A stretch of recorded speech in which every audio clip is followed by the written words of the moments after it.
시청자 여러분 안녕하십니까? 한 주간의 한인사회 주요 소식을 전해드리는 KBN 뉴스 주간 브리핑입니다. 미국에서 진행되는 일본군 위안부 진실 알리기에 일본이 갈수록 민감한 반응을 보이고 있습니다. 일본 정부는 얼마 전 미국의 한 대학에 위안부 프로그램의 철폐를 요구하고 나섰는데요. 이번에는 아직 추진되지도 않은 공립학교의 위안부 강의 개설에 반대한다면서 선제 대응까지 펼치고 있습니다. 펠팍타운 정부에 이와 같은 내용의 서명한 2,000명의 청원서까지 제출했습니다. 박민기 기자가 보도합니다. 일본의 터무니없는 역사 왜곡이 도를 넘어서고 있습니다. 펠팍타운 정부에 의하면 어제 일본인 청년 2명이 타운 정부를 찾아와 미국 공립학교에서의 위안부 관련 역사 수업 거부를 요구하는 청원서를 제출했습니다. 일본의 극우단체 나데시코 액션과 롬파 프로젝트에 의해 전달된 청원서는 온라인 서명 2,240명과 직접 서명한 230명 등을 포함한 일본인 총 2,570명의 서명을 담고 있습니다. 단체 회장 유미코 야마모토와 미즈이코 후지는 이메일을 통해 역사의 진실을 확인하지도 않고 한국 편에 서서 왜곡된 정보로 위안부 피해자들을 미화시키는 것은 일본 입장에서 매우 불쾌한 일이라는 뜻을 전했습니다. 뿐만 아니라 위안부 피해자들은 창녀에 불과하다라는 표현을 사용해 한인 시위원들의 분노를 샀습니다. 전 좀 격분되는 거는 캄포도면 창녀지 뭐 그 인간 존엄성 이런 거는 둘째치고 그냥 그렇게 일본 사람들이 얘기했다는 자체가 나는 굉장히 거기에서 분개하고 저런 마인드를 갖고 있으니까 이게 자꾸 문제가 안 풀리는 거예요. 창녀로 딱 생각하고 있으니까. 팰리세이즈 팍 로툰도 시장은 현재 미국 내 공립학교에는 위안부 관련 역사 수업이 정규 교육과정에 포함되어 있지 않다고 밝혔습니다. 또한 공립학교 교육과정 문제는 주의회와 교육국이 다룰 사안일 뿐만 아니라 위안부 문제는 팰리세이즈 팍이 아닌 한국 정부와 일본 정부 등 국제사회에서 다뤄야 할 문제라고 일축했습니다. We believe the comfort women is a very, very strong issue that needs to be discussed between the governments of Japan and Korea, not our local level. It has to be discussed on a much higher level than us. And we had no intentions of going and teaching one side or the other to any of the students. 로툰도 시장은 오늘 기자회견에서 일본인 2,000여 명의 서명이 담긴 청원서를 두고 이 문제는 자신의 권한 밖의 일이라며 대응할 계획이 없다는 입장을 보였습니다.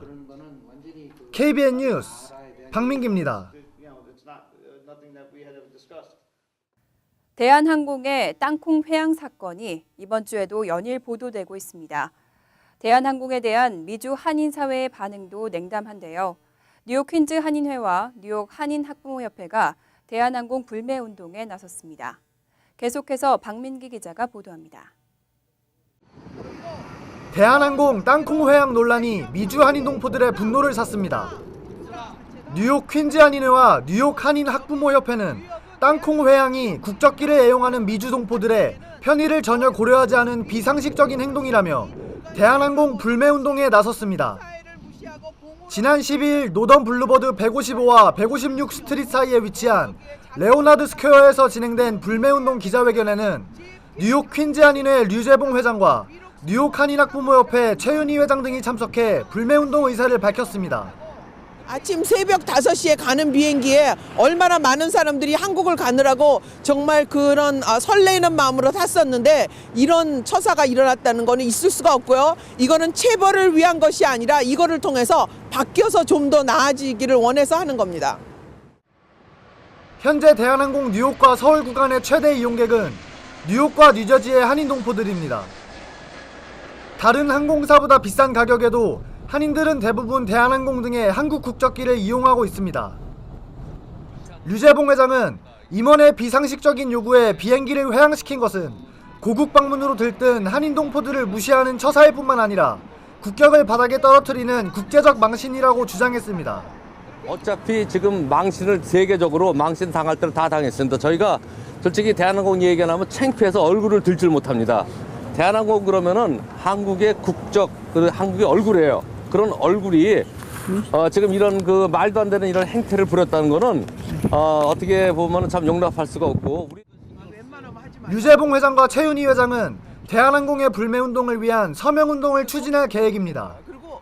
또한 대한항공은 사무장이 내린 뒤 안전점검을 하지 않고 바로 이륙한 점, 사주 측의 횡포와 열악한 근무 환경으로 승객들의 안전을 보장하지 않은 점 등에 대한 책임을 져야 할 것이라는 입장을 보였습니다.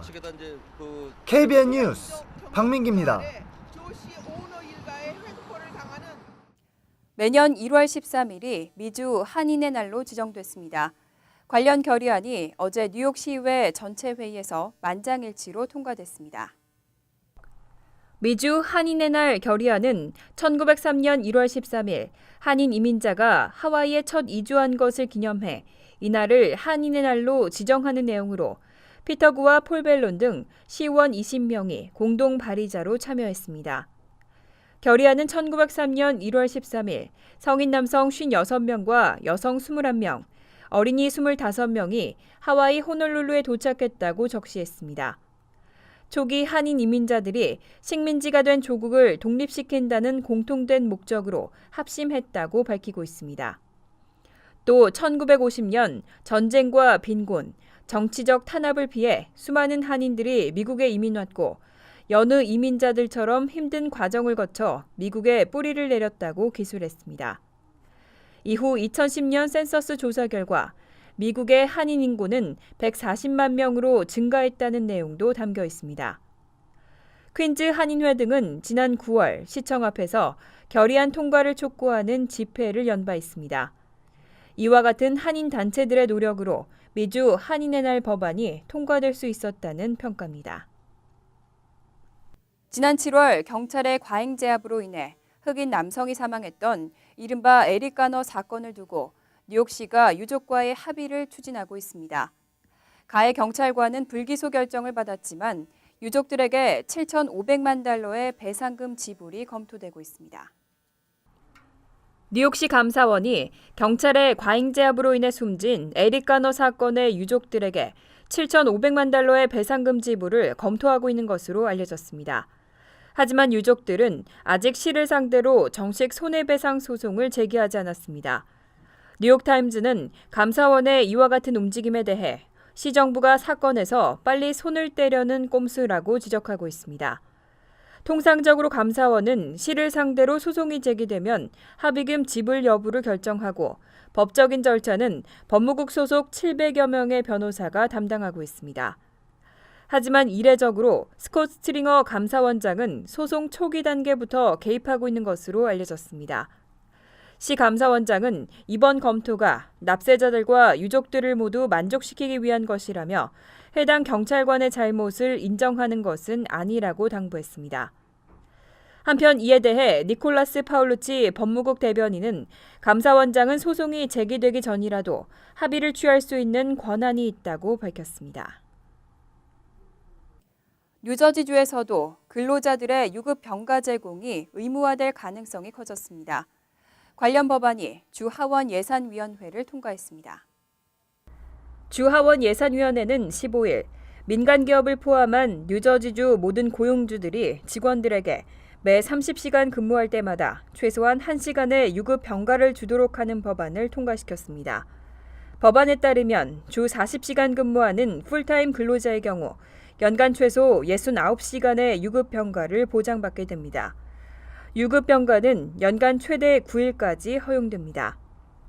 또 종업원 10인 미만 기업에서는 최대 40시간까지, 종업원 10인 이상일 경우 최대 72시간까지 사용하지 않은 유급 병가를 다음 해로 이월시켜 사용할 수 있도록 규정했습니다. 고용주는 유급 병가 사용을 이유로 차별하거나 불이익을 줄 수 없습니다. 법안이 시행되면 뉴저지주 민간부문 근로자의 약 38%인 110여만 명이 혜택을 받을 전망입니다. 현재 캘리포니아와 커네티컷, 매사추세츠 등도 유급병가 의무화를 주 차원에서 법으로 규정하고 있습니다. 호미로 막을 것을 가래로 막는다는 속담이 있습니다. 공사 현장의 사고도 반드시 미리 예방해야 할 텐데요. 플러싱 커머스 공사 현장의 안전 문제가 끊임없이 제기되고 있습니다. 플러싱 커먼스 공사가 진행 중인 옛 공영 주차장 주변 도로의 교통 체증과 보행 안전 문제가 끊임없이 제기되고 있습니다. 이 가운데 토니 아벨라 주 상원 의원이 교통국의 안전 강화를 촉구하고 나섰습니다. 아벨라 의원은 데릴라홀 교통국 퀸즈 지부장과 지난 8일 만나 공사 현장의 안전 문제를 논의했지만 한 달 전과 비교해 전혀 개선된 점이 없고 대책 마련도 미흡했다고 지적했습니다.